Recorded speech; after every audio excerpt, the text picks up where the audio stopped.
Hi, can I help you? Hi, I'm here to pick up an antibiotic prescription my doctor sent over. Sure. What's your name and date of birth? It's Janice Doe, it's DOE, and it's 12/6/92. Okay.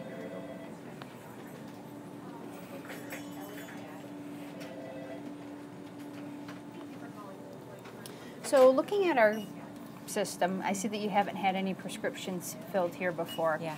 Do you mind if I ask you some additional kind of health screening questions? This is something we do for all patients at our pharmacy. Sure, no problem. Okay.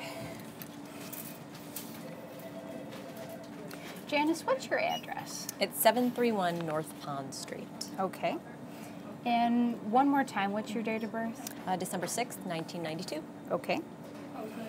Do you have any allergies to medications? No, nothing that I know of.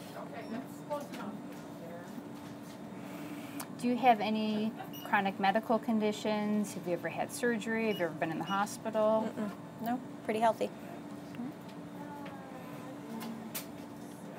Do you take any prescription medications? I do, yeah, orthocycline. Okay.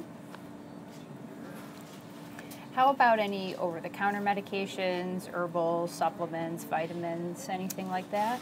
Occasionally I'll take some ibuprofen or Tylenol for headaches, but not frequently. Okay. Do you use tobacco at all? I do not. Okay. Do you use any medications for non-medicinal reasons? No. No. Okay. Do you drink alcohol? I do, yeah. Okay. In the course of a week, how much do you estimate that you drink? How many drinks a week? Oh, I don't know. I would say maybe like 12 to 14, 15. Okay. And what's your pattern of use? Like, do you drink more on the weekends? Is it kind of spread out evenly throughout the week? It's pretty spread out. Part of my job is that I'll take clients to nice restaurants, have a couple of drinks. Weekends, I'll go to a bar with friends, have a cocktail or two. Okay. Thank you for answering those questions. Do you mind if I talk to you a little bit more about your alcohol use? No, if you think it's necessary, sure. Okay. So I have two concerns. One of them is more of a short-term concern, and one of them is more long-term concern. So with your new antibiotic, the metronidazole, when that's combined with alcohol, it's actually a pretty serious drug interaction, and you can end up having nausea and vomiting, which would be really uncomfortable. Yeah, that would be a problem. So anytime anyone's on metronidazole, it's really important that they don't have any alcohol, including like hidden sources of alcohol, so things like cough medicines or any mouthwashes that might have alcohol, because we worry about really severe nausea and vomiting. Wow, okay. For women, they don't have more than 7 drinks in a week. Wow. And the reason for that is because it increases the risk of a number of different health problems. So things like developing cancer, having liver disease, increased risk of infections on there because your immune system isn't able to fight them off as well. You can also end up having some vitamin deficiencies, heart disease, so a lot of serious medical, problems that we'd worry about in kind of, years and decades.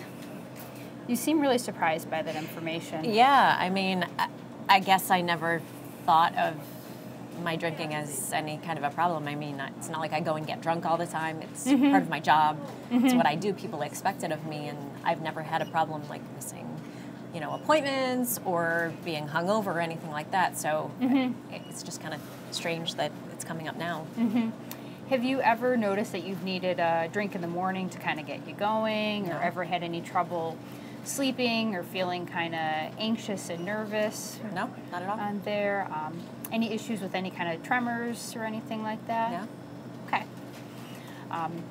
So there's a couple of different approaches we can do for the short term. So the first one is to not use any alcohol for the next week. The second one is I can give your doctor a call and see if they were willing to switch you to a different antibiotic that doesn't have this interaction. Let's try it for the week and see how it goes, I guess. Okay. So thinking about kind of the long-term picture of this, depending on how the next week goes, on a scale of 0 to 10, with 0 being I'm not ready to make any long-term changes, and 10 being I'm ready to start making long-term changes today, where do you think you fall in terms of cutting back or not using alcohol in the long term? I would say probably 4. And what caused you to pick a 4 as opposed to, say, picking a 3 or picking? I think I'm getting toward maybe like 50% of the way there. Obviously, I want to see how it goes this week and see if it's any trouble with my job. But if it goes well, I might be more willing in the long term to sort of cut back. Okay. So I feel like I'm getting there. Okay, great. Do you mind if I, see how things are going the next time you come into the pharmacy? No, sure. Okay, great. So we're going to get filling your prescription, and it'll probably be ready in about 10 to 15 minutes. Great. Yeah, I'll just wait. Thank you. Sure.